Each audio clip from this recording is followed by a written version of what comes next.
Hi friends, welcome to Deepika reviews. ఈ video మీకు నచ్చినట్లయితే వీడియోని లైక్ చేసి షేర్ చేసి సబ్స్క్రైబ్ చేసుకోవడం మర్చిపోకండి. ముక్కుపుడక అమ్మవారు మాకు దొరికినప్పటి నుంచి ఊరి బాధ్యతను మేమే తీసుకుంటున్నాం బాబు. ఈరోజు నువ్వు కొత్తగా వచ్చి మాకు ఊరి బాధ్యత గురించి చెప్తున్నావు అని చెప్పి ప్రసాదరావు అంటూ ఉంటాడు. అది కాదండి అని రవీంద్ర అంటూ ఉంటే అప్పుడే జగన్నాథం రవీంద్ర అని గట్టిగా అరుస్తాడు. రవీంద్ర వెనక్కి తిరిగి చూసి తాతయ్య అని అంటూ ఉంటాడు. అవును, తాతయ్యనే మాట్లాడుతున్నాను రవీంద్ర. ముక్కు పుడక అమ్మవారు ఎవరి దగ్గరైతే ఉంటాయో వాళ్ళకు మాత్రమే ఈ ఊరి బాగోగులు చూసే అర్హత ఉంది, అమ్మవారికి ప్రసాదం చేయగల అర్హత ఉంది అని చెప్పి జగన్నాథం చెప్తూ ఉంటాడు. అది కాదు తాతయ్య, ఇప్పుడు ఊరు పరిస్థితి చాలా కఠినంగా ఉంది. ఈ సమయంలో వీళ్ళు పెళ్లి రోజు వేడుకలు జరుపుకోవడం అవసరమా? ఇలాంటి పనులు చేస్తున్న వీళ్ళకి ఊరు వాళ్ళంతా గౌరవం ఇవ్వటం ఎంతవరకు కరెక్టు? వేదవతి గారి వాళ్లకు ఎంత ఆస్తులైతే పల్లెటూరులో ఉన్నాయో మనకు కూడా అంతే ఆస్తులు ఉన్నాయి కదా. మనకు దక్కని గౌరవం వీళ్ళకు దక్కటం ఏంటి అని రవీంద్ర అంటూ ఉంటాడు. దాంతో జగన్నాథం రవీంద్ర చెంపపై లాగిపెట్టి ఒక్కటి ఇస్తాడు. చిన్నవాడివి, తెలుసుకొని మాట్లాడతావని ఇప్పటి వరకు ఆగాను. నీ బుద్ధి ఇలా ఎందుకు మారింది రవీంద్ర? వేదవతి గారు అంటే సాక్షాత్తు అమ్మవారు అనే అర్థము. అమ్మవారిని మనం డైరెక్ట్గా చూడలేము కాబట్టి ఆ అమ్మవారిని వేదవతి గారిలో చూసుకుంటున్నాము. అలాంటి వేదవతి గారిని నువ్వు ఎదిరించి మాట్లాడటం నాకు నచ్చలేదు రవీంద్ర. రా వెళ్దాం అని జగన్నాథం అంటూ ఉంటాడు. వేదవతి గారు, నా మనవడు మాట్లాడిన మాటలకు నేను మీకు క్షమాపణ చెప్తున్నాను అని జగన్నాథం అంటూ ఉంటాడు. తాతయ్య, మీరు క్షమాపణ చెప్పడం ఏంటి అని రవీంద్ర అంటాడు. నువ్వు తప్పుగా మాట్లాడావురా. వేదవతి గారు అంటే సాక్షాత్తు ఆ అమ్మవారు. ఆ అమ్మవారిని నువ్వు ఎదురిస్తున్నావు. అమ్మవారి ఆగ్రహానికి గురవుతారా? ఆ అమ్మవారి అనుగ్రహం నీపై ఉండబట్టే నువ్వు ఇంకా నా కళ్ళ ముందు ఉన్నావురా. లేదంటే మన కుటుంబంలో వాళ్ళందరూ కూడా ఎలా అయితే చనిపోయారో నీకు కూడా అదే దుస్థితి పట్టేది. అమ్మవారిని అవమానించకురా, రా వెళ్దాం అని రవీంద్రను తీసుకొని జగన్నాథం అక్కడి నుంచి వెళ్ళిపోతాడు. చా, రవీంద్ర ఆ వేదవతి కుటుంబాన్ని నవ్వుల పాలు చేస్తాడనుకుంటే సమయానికి ముసలోడొచ్చి అంత నాశనం చేశాడు అని మాయ చాటుగా ఉండి మనసులో అనుకుంటూ ఉంటుంది. ఇక ఊరి వాళ్ళంతా కూడా అవునమ్మా, నువ్వు చేస్తుంది తప్పని మేము అనట్లేదు, కానీ ఊరి పరిస్థితి అసలు బాగోలేదమ్మా. ఈ సమయంలో పెళ్లి రోజు వేడుకలు అవసరమా అనిపిస్తుందమ్మా అని అంటూ ఉంటారు. నేను పెళ్లి రోజు వేడుక ఎందుకు జరిపిస్తున్నానో మీ అందరికీ వివరంగా చెప్తాను వినండి అని చెప్పి అవని అంటుంది. ఏంటమ్మా, దానికి కూడా ఏదైనా కారణం ఉందా అని పల్లెటూరి ప్రజలు అడుగుతూ ఉంటారు. అవును, కారణం ఉంది. మీరంతా సంతోషంగా ఉండాలని ఆలోచించే నేను ఈ పెళ్లి రోజు వేడుకను జరిపిస్తున్నాను. ఊరిలో దుష్టశక్తి ఉందని, దుష్టశక్తి పట్టి పీడిస్తుందని ఊరి వాళ్ళంతా కూడా భయాందోళనకు గురయ్యారు. అలాంటి ఊరి వాళ్ళు సంతోషంగా ఒక్కరోజైనా గడుపుతారు ఈ పెళ్లి రోజు వేడుక పేరుతో అని అనుకునే పెళ్లి రోజు వేడుక జరిపిస్తున్నాను. దయచేసి ఎవరు తప్పుగా అర్థం చేసుకోకండి. ఈ ఒక్కరోజైనా మీరంతా ప్రశాంతంగా ఉంటే నాకంతే చాలు అని చెప్పి అవని అంటుంది. అవునమ్మా, నేను తప్పుగా అర్థం చేసుకున్నాము. మీ సంతోషాల కోసం, మీ ఆర్భాటాల కోసం పెళ్లి రోజు వేడుక చేసుకుంటున్నారనుకున్నామే, కానీ ఊరి వల్ల సంతోషం గురించి ఆలోచిస్తున్నారని అసలు అనుకోలేదమ్మా. మమ్మల్ని క్షమించండి అమ్మా అని పల్లెటూరి ప్రజలు అవనికి క్షమాపణ చెప్తూ ఉంటారు. ఇదంతా కూడా మీ మనసుల్లో పుట్టిన దుర్బుద్ధి కాదని నాకు తెలుసు. మీరు గత కొన్ని సంవత్సరాలుగా మా కుటుంబానికి ఎంత గౌరవం, ఎంత మర్యాద ఇస్తున్నారో నాకు తెలుసు. ఇప్పటికిప్పుడు మీరంతా ఇలా మాట్లాడుతున్నారంటే ఎవరో మీ వెనుక ఉండి మాట్లాడిస్తున్నారని నాకు అనిపిస్తుంది. మిమ్మల్ని ఇలా మాట్లాడించే వాళ్ళు ఎవరైనా సరే వాళ్ళు కావాలనే ఇదంతా చేస్తున్నారని చెప్తాను. మీరు ఎవరు కూడా మనసుల్లో చెడ్డ ఆలోచనలు పెట్టుకోకండి. రేపు అందరూ కూడా ప్రశాంతంగా పెళ్లి రోజు వేడుకల్లో పాల్గొని రోజంతా సంతోషంగా సంబరాలు జరుపుకుందాం అని చెప్పి అవని అంటుంది. సరే అవనమ్మా అని పల్లెటూరి ప్రజలంతా అక్కడి నుంచి వెళ్ళిపోతారు.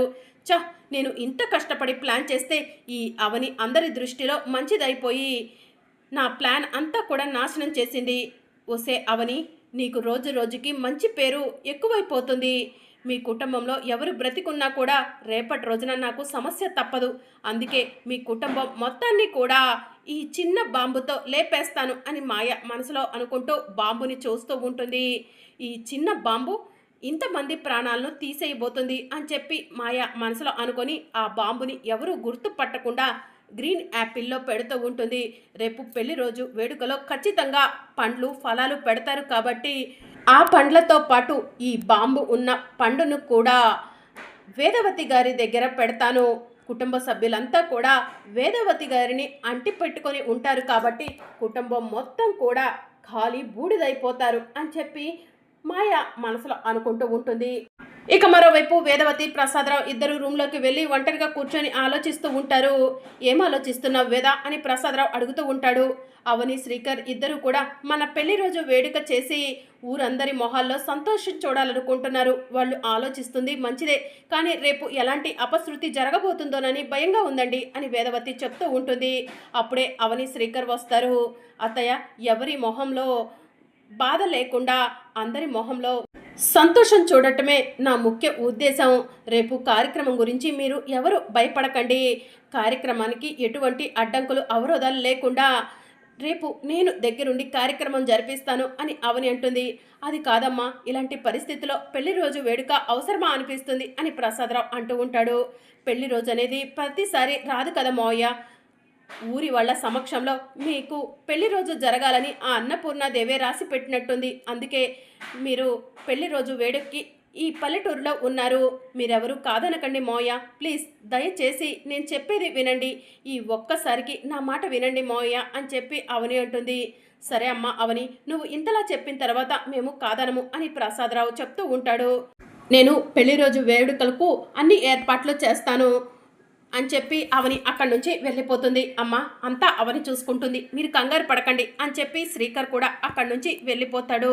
ఇదంతా కూడా అక్షయ్ దూరం నుంచి చూస్తూ ఉంటుంది. అమ్మ అన్నపూర్ణాదేవి, రేపు నానమ్మ తాతయ్యల పెళ్లి రోజు వేడుకలో ఎటువంటి అపశృతి జరగకుండా నువ్వే చూడు తల్లి. అమ్మ నానమ్మ తాతయ్యలకు మాట ఇచ్చింది. పెళ్లి రోజు వేడుకలో ఎటువంటి అపశృతి జరగకుండా చూసుకుంటానని. ఎటువంటి అపశృతి జరగకుండా నువ్వే చూసుకో తల్లి అని చెప్పి అర్చన అన్నపూర్ణాదేవికి నమస్కారం చేసుకుంటూ ఉంటుంది. అప్పుడే అర్చనకు కుడి కన్ను అదురుతూ ఉంటుంది. ఇదేంటి కన్ను అదురుతుంది? కన్ను అదురుతుంటే అపశకునం అంటారు కదా, అంటే రేపు పెళ్లి రోజు వేడుకల్లో జరగరాంది ఏదైనా జరగబోతుందా అని అక్షయ ఆలోచిస్తూ ఉంటుంది.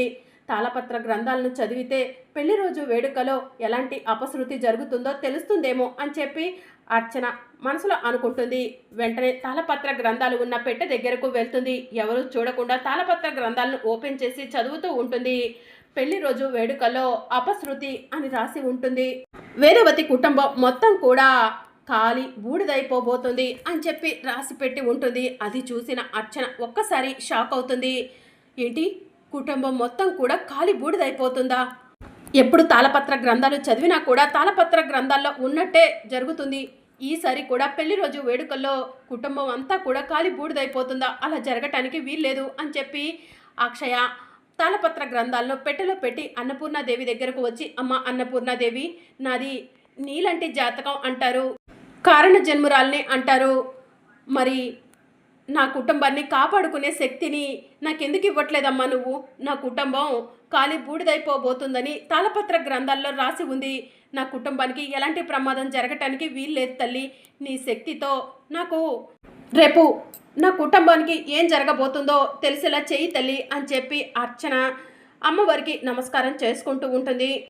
రేపు ఏం జరగబోతుందో నాకు తెలియజేస్తే నేను నా కుటుంబాన్ని కాపాడుకుంటానమ్మా అని చెప్పి అక్షయ అమ్మవారికి నమస్కారం చేసుకుంటూ ఉంటుంది.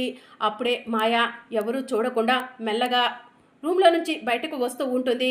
అక్షయ మాయను చూస్తుంది. మాయ ఏంటి ఇంత టెన్షన్ పడుతూ ఎవరూ చూడకూడదన్నట్టు వస్తుంది అని చెప్పి అక్షయ ఆలోచిస్తూ చాటుగా ఉండి మాయ ఏం చేస్తుందా అని చూస్తూ ఉంటుంది. ఇక మాయ ఎవరూ చూడకుండా అవని వాళ్ళు పెళ్లి రోజు వేడుకకు కావలసిన ఏర్పాట్లన్నీ కూడా ఇక్కడే చేసుంటారు అని మనసులో అనుకొని ఒక దగ్గరకు వస్తుంది.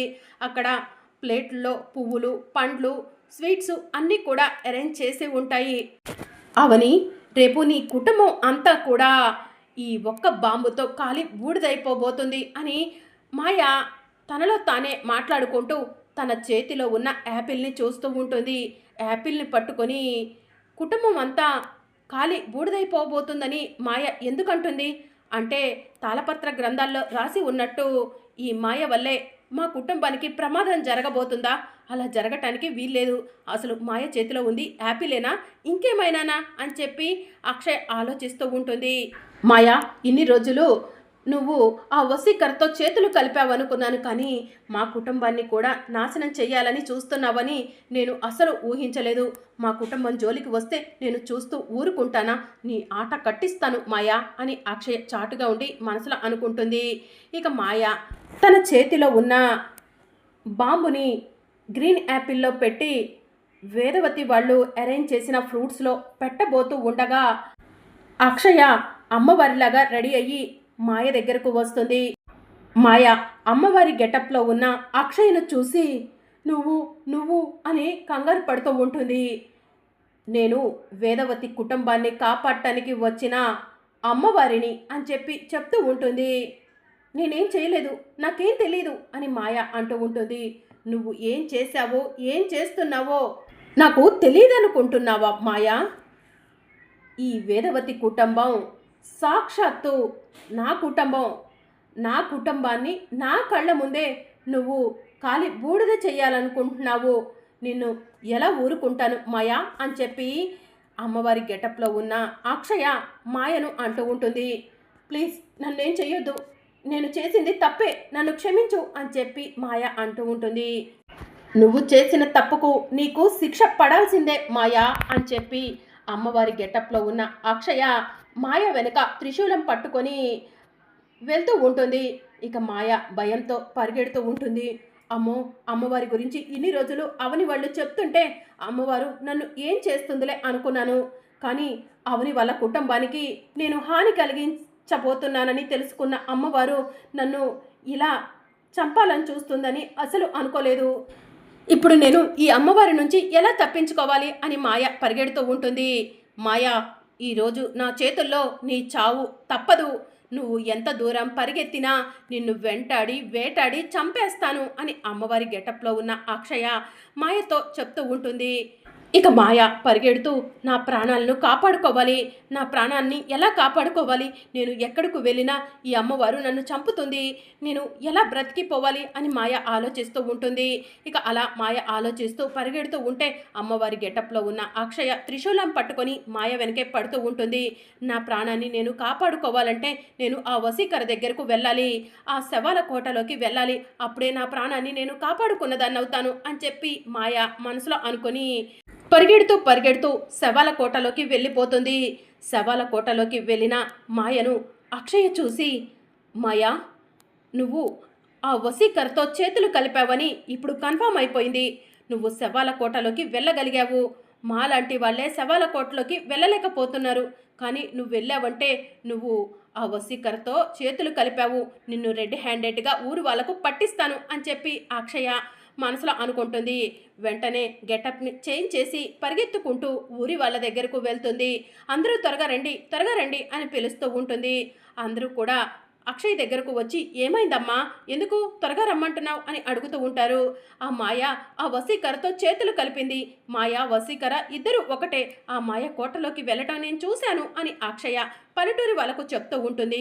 అక్షయ, నువ్వేం మాట్లాడుతున్నావు అని అవని అడుగుతూ ఉంటుంది.